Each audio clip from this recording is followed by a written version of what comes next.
national security, and ultimately the president himself. In just 6 months, we've obtained thousands and thousands of pages of financial documents. This includes bank records for Biden family associates and suspicious activity reports generated by the Bidens and their associates' high dollar or foreign business transactions.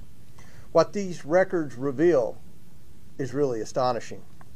Americans now know that the Bidens created over 20 shell companies or 20 fake companies, most of which were created when Joe Biden was vice president. And that's very important to remember. Most of these shell companies were created while Joe Biden was vice president.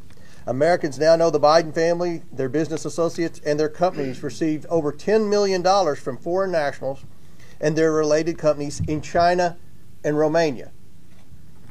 Americans now know that a lot of this money poured in while Joe Biden was vice president, and the Biden family took deliberate steps to conceal the payments. What were the Bidens selling? Nothing but influence to the Biden network. IRS whistleblowers recently provided information to Congress that confirmed many of these investigations' findings.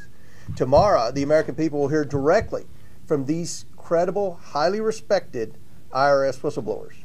These brave whistleblowers provided information about how the Justice Department refused to follow evidence that implicated Joe Biden, tipped off Hunter Biden's attorneys, allowed the clock to run out with respect to certain charges, and put Hunter Biden on the path to a sweetheart plea deal.